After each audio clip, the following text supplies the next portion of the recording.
Hello, welcome to Tea Time with Nejla. Wherever you are, I hope you're doing well. Grab your tea, relax, and enjoy this little reflection toward a philosophy of the dancing body. At some point, Western philosophy began by mistrusting the body. Plato placed truth in the realm of ideas and treated the body as distraction. Descartes split mind from flesh and declared thought superior to sensation. Knowledge became something we had, not something we were. The body was permitted to move, but not to know. Dance existed on the margins of philosophy because it did not produce concepts.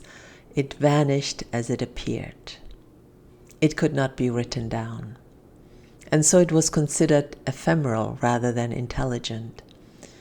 Yet long before philosophy named itself, bodies were already thinking. Bodies learned through repetition. Bodies organized knowledge through rhythm. Bodies transmitted meaning through gesture, breath, and timing. The dancing body is not pre-philosophical. It is another kind of philosophy altogether. One that does not separate knowing from doing. A philosophy of the dancing body begins with a radical premise. The body does not express thoughts, the body thinks. Not in sentences nor in abstractions. It thinks through pressure, release, and sensation, through gravity and suspension, through anticipation and delay, through joy and grief. Movement is not illustration, it is cognition in motion. This is why dancers often understand something before they can explain it. I always say, I dance and I know things. The body arrives at insight through sensation first. Language follows later, if at all. In dance, understanding is not linear. It often spirals, goes out and comes back in. Or up and down. And most important, the dancing body does not seek certainty. It seeks relationship. It asks, how do I relate to the floor? How do I relate to time, to space? How do I relate to another body nearby? How do I remain responsive while staying coherent? And these are philosophical questions. They are simply asked through movement rather than speech. A philosophy of the dancing body refuses permanence. It knows that truth changes as the body changes.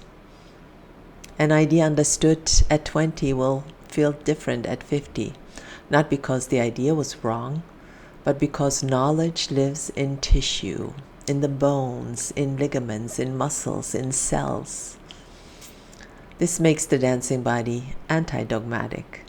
It does not cling, it adapts. It is flexible. In this way, dance offers a counter-philosophy to modern life. Where modernity values speed, dance values timing. Where productivity values output, dance values attention. Where efficiency values optimization, dance values sensation. Where permanence values storage, dance values transmission from person to person, from body to body. The dancing body knows that meaning emerges through encounter, not accumulation. Dance is therefore not an object to be interpreted. It is a way of being in the world. To dance is to practice listening without control, decision without certainty, presence without dominance. It trains us to stay inside complexity without resolving it too quickly. This is why dance persists even when it is undervalued, why it returns during times of crisis, why bodies move when language fails. The dancing body offers a philosophy grounded in lived experience. That knowledge is relational. That time is felt. That truth is provisional. That presence matters. A philosophy of the dancing body does not ask, what does this movement mean? It asks, what kind of attention does this movement require? Because attention is the ethics of embodiment.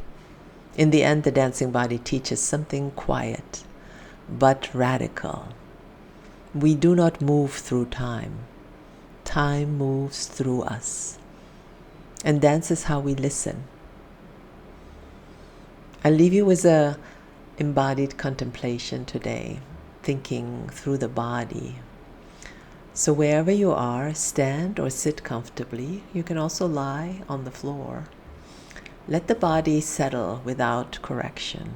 Just take a couple of breaths in and out. Notice your breath.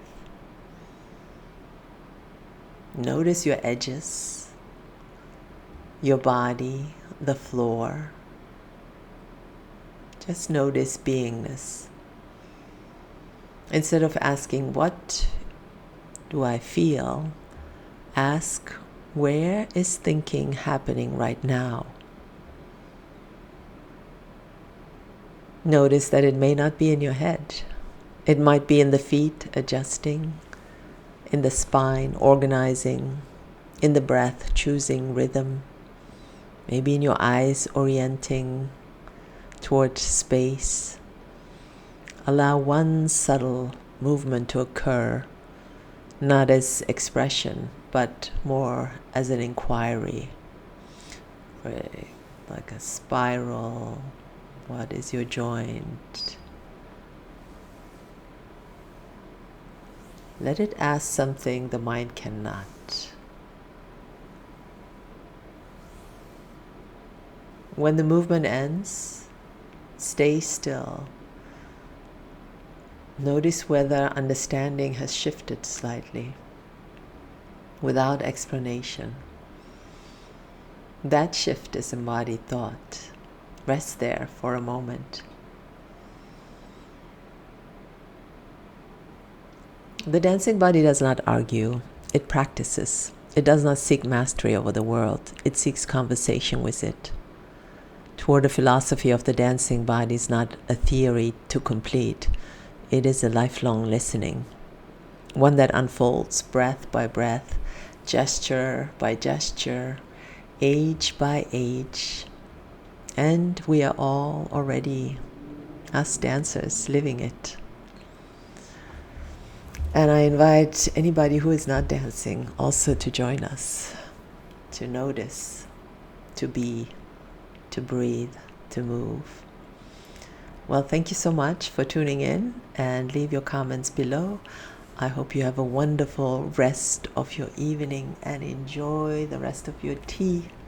Ciao.